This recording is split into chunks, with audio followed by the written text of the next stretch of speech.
Oke, selamat pagi teman-teman semua. Hari ini kita ketemu lagi dalam vlog Edu Series, masih tentang perencanaan waris dan bagaimana cara kita melakukan apa yang disebut pelaksanaan hukum waris. Nah teman-teman, hari ini saya akan membahas satu hal yang mungkin agak basic gitu ya, sebelum kita masuk ke peraturan-peraturan yang lain. Dan ini adalah salah satu hal yang banyak ditanyakan di dalam kelas-kelas saya. Jadi kemarin saya baru saja selesai mengadakan kelas perencanaan waris batch kelima, dan kemarin diikuti oleh 11 peserta dari berbagai daerah. Ada yang dari Medan, ada yang dari Kalimantan, tentu saja dari Jabodetabek, dari Semarang, Jawa Tengah, Solo, Jogja gitu ya, dan dari berbagai macam bendera perusahaan asuransi gitu ya. Dan selalu seru karena selalu saja masih banyak pertanyaan yang harus dijawab. Dan ada satu pertanyaan yang setelah teman-teman baca buku Hartamu Buku Hartamu ini mereka selalu mengajukan pertanyaan. Jadi sebenarnya kalau enak dong ya, di hukum perdata itu istri dapat 2 kali katanya gitu. Nah ini yang pertanyaan ini yang mungkin kita akan jawab untuk kita semua punya satu pemahaman yang sama gitu ya. Oke, seperti biasa saya akan pakai slide gitu ya, supaya untuk memudahkan kita memahami permasalahan.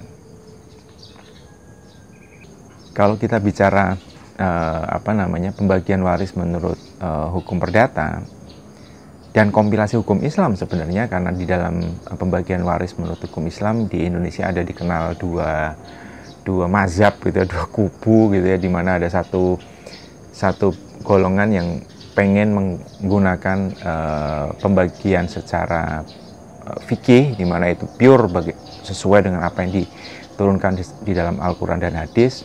Dan ada sebagian yang menggunakan kompilasi hukum Islam, di mana kompilasi hukum Islam itu sudah ada adjustment, disesuaikan dengan kondisi di Indonesia, walaupun cara pembagiannya tetap mengacu kepada Al-Quran dan fikih.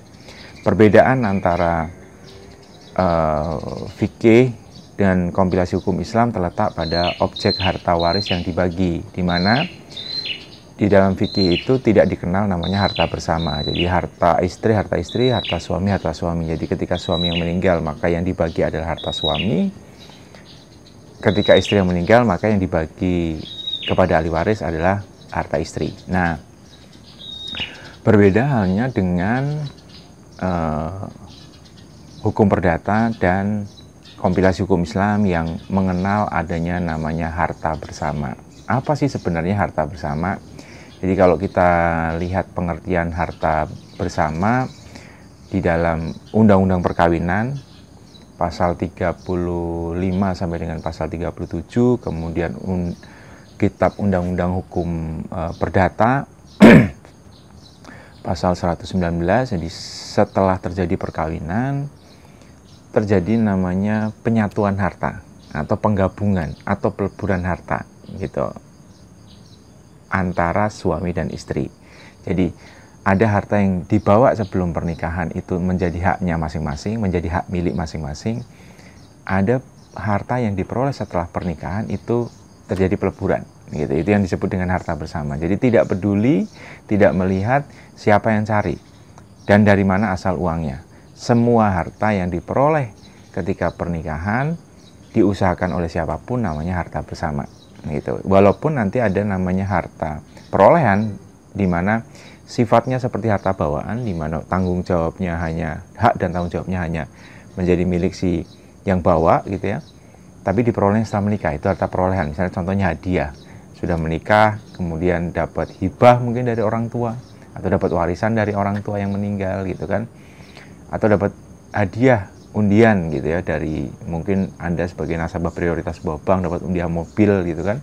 Nah itu adalah harta perolehan, itu adalah hak Anda, pasangan Anda nggak bisa ngutak-atik atas hak itu. Tapi beda halnya dengan namanya harta bersama, jadi diusahakan bersama.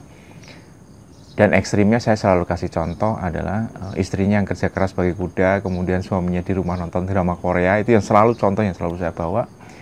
Apapun yang dikumpulkan dari situ, maupun tadi istri yang bekerja namanya harta bersama. Nah, karena konsep penyatuan harta ini, maka di dalam rumah tangga tidak lagi dikenal harta suami maupun harta istri ketika dua-duanya masih hidup atau masih bareng dalam satu rumah tangga gitu.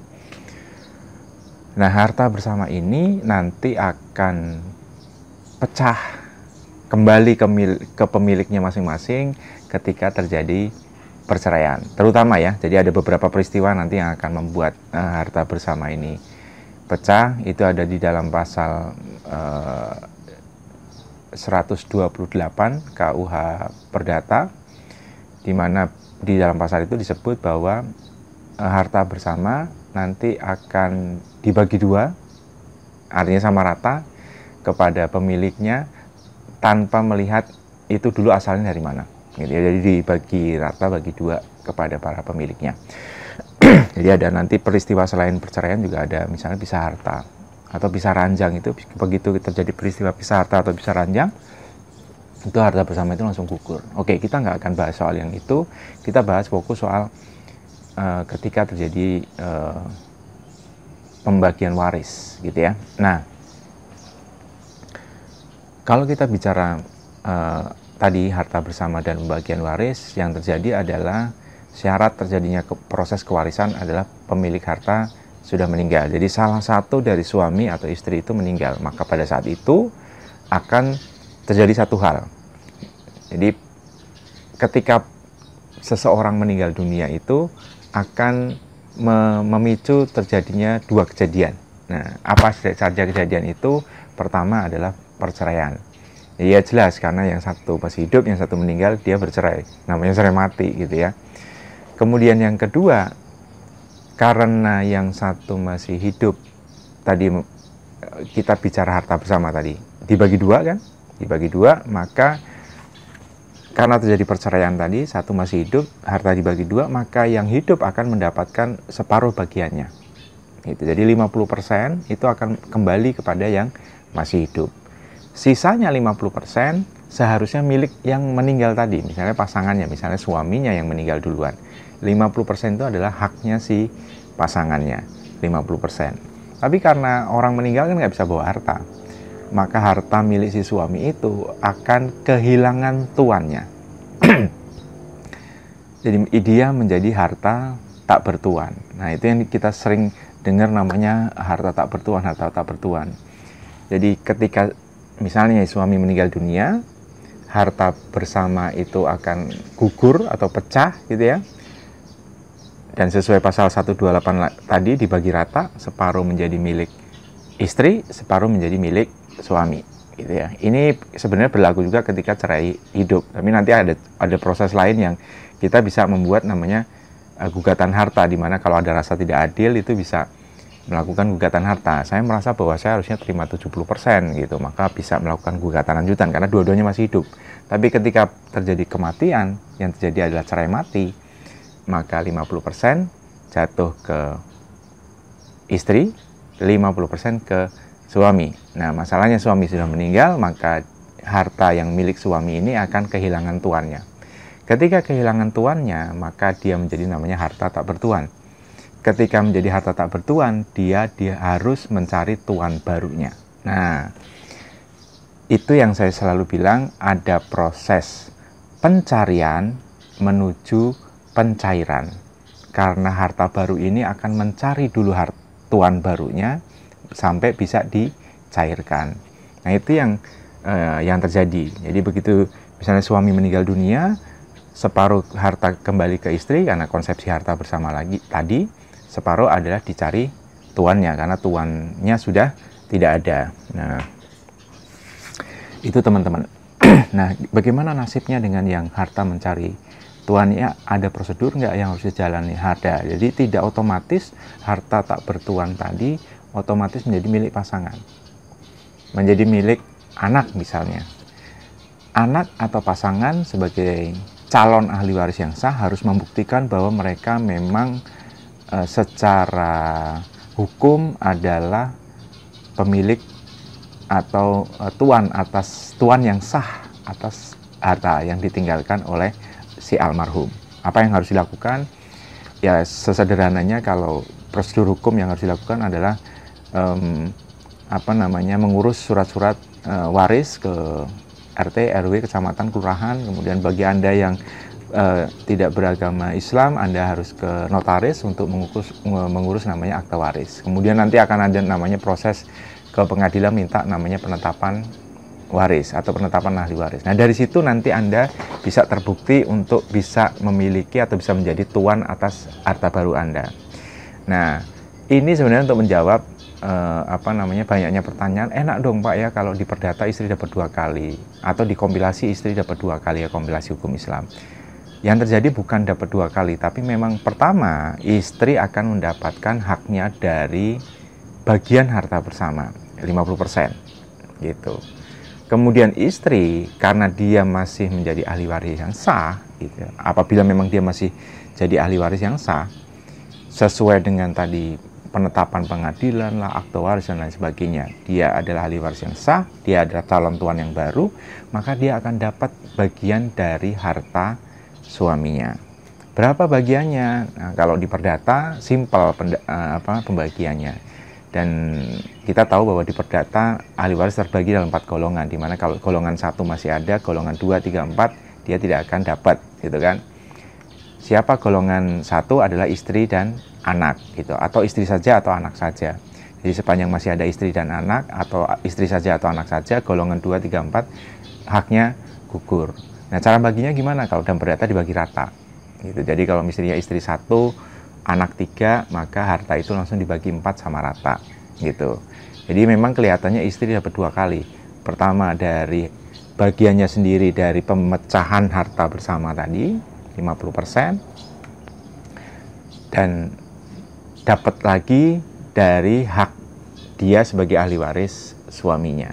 Jadi itu konsepsi yang terjadi. Bagaimana halnya dengan kompilasi hukum Islam? Sama saja gitu ya, karena tadi konsepsi harta bersama, separuh adalah balik ke istri sebagai ya tadi karena bersama kemudian pecah, separuh lagi istri akan dapat bagian berdasarkan pembagian menurut hukum waris Islam. Misalnya karena dia jelas punya anak, maka dia dapatnya 1/8 dari harta suaminya. Nah itu sebenarnya teman-teman yang terjadi di dalam pembagian waris. Jadi apa yang dibilang bahwa istri dapat 2 kali itu kalau menurut saya adalah miskonsepsi gitu ya, dan ada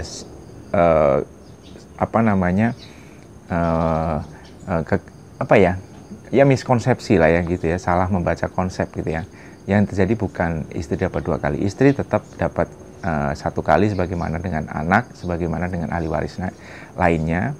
Dia adalah pemilik baru dari harta yang tadinya dimiliki oleh suaminya gitu ya, dan dia 50% lagi dia dapat, memang itu adalah bagian dia karena ada konsepsi harta bersama. Ini yang membedakan dengan pembagian Islam, pembagian hukum, pembagian waris menurut fikih ya. Tadi saya sudah sebutkan kalau menurut fikih tidak ada harta bersama, jadi harta laki-laki, harta perempuan, suami-suami, istri-istri. Jadi ketika suami yang meninggal, langsung yang dibagi adalah harta suami. Ketika istri yang meninggal, maka yang dibagi kepada ahli waris adalah harta istri. Dan itu yang membuat di dalam Islam salah satunya adalah di prinsip pembagian waris Islam, pembagian waris itu harus segera. Kenapa?